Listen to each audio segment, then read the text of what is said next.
যদি আমাকে জন্ম দিয়ে থাকে, বাংলাদেশ আওয়ামী লীগ আবার ফিরবে এবং ভয়ঙ্কর হবে। এই জামাতের যত বংশ বীজ আছে না, তত বীজ আছে না, আমরা তো ইন্ডিয়া ভেঙে আসতে পারছি।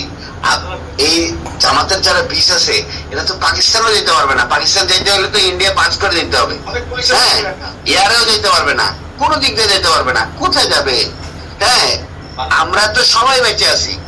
হয়তো বা কিছু লোকজন নিরীহ কিছু নেতা কর্মীদের উপর অত্যাচার করে মেরে ফেলানো হয়েছে, হ্যাঁ, ম্যাক্সিমাম বেঁচে আছি। কিন্তু বাংলাদেশ আওয়ামী লীগের 4 কোটির উপরে নেতা কর্মী আছে, একদম নেতা কর্মী, এর মধ্যে হয়তো বা 50 লাখ মারতে পারবে, 3.5 কোটি বেঁচে আছে। কোথায় যাবে?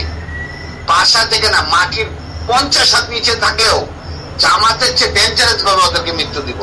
ওরা কি মারছে, হচ্ছে ভয়ঙ্কর ভাবে মারবো। এটা প্রশাসনের লোক হোক, আর্মির লোক হোক, আর ওই রাজনৈতিক নেতা কর্মী হোক, কাউরে মাফ করবো না, মনে রেখেন আপনি। ওসি সাহেব, আপনাকে আমি বললাম, আপনার উত্তরা থানার যে কটা সাব ইন্সপেক্টর আমাদের আওয়ামী লীগের নেতা কর্মীদের অত্যাচার করতেছে, ওদের পরিবার সুদ্ধা কানবে, বসে বসে রাস্তায় বসে বসে কানবে। আপনি আমাকে সুনির্দিষ্ট ভাবে দেখান যে কারোর উপরে কোনো নির্যাতন আমার লোকজন করছে কিনা, আমি তাদের বিরুদ্ধে অবস্থায় ছিলাম। শোনেন, আমরা কোন অত্যাচারিত হয়ে আপনার মতো একজন থানা ইনচার্জকে ফোন করে এই রাত 1টা বাজে আপনাকে ফোন করে এত ডেসপারেটনেস কথা বলতেছে, আপনি বুঝতে পারতেছেন না আমাদের ওয়ালে কতটুকু পিঠ থেকে গেছে?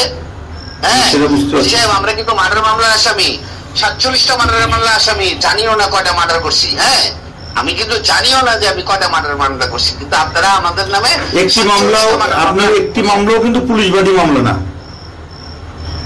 ওসি সাহেব, পুলিশি মামলাগুলো নিছে বিনা তদন্তে। হ্যাঁ, একটা আইন কাঠামোতে কোনোদিন বিনা তদন্তে কোনো মামলা হয় না। আপনার পুলিশ এতগুলো মারা গেল, কই আপনার তো একটা মামলা ফাইল করতে বলেন না আজ পর্যন্ত? ওসি সাহেব, এটা তো আমাদের ব্যর্থতা। আপনাদের চাকরি করা উচিত না। এটা সত্য, এটা সত্য। এই পুলিশগুলো যাই হোক, আওয়ামী লীগ বলেন, ধরেন ওরা আওয়ামী লীগের পরিবারের, কিন্তু পুলিশ ছিল তো, এতগুলো মারা গেল আজ পর্যন্ত তো কেউ, আপনারা 10 জন পুলিশ এক জায়গায় দাঁড়াই তো বলতে পারলেন না। একটা প্রেগনেন্ট মহিলা পুলিশের একজন সাধারণ অফিসার, তার মতো মহিলাকে এত নৃশংসভাবে মার্ডার করলো। সে তো এই প্রেগনেন্ট অবস্থায় তো কোনো জামাতের নেতা বা কোনো ছাত্রকে মারতে যায়নি, তো তাকেও মেরে ফেললো। কই আপনার তার মামলাটাও তো করতে পারলেন না।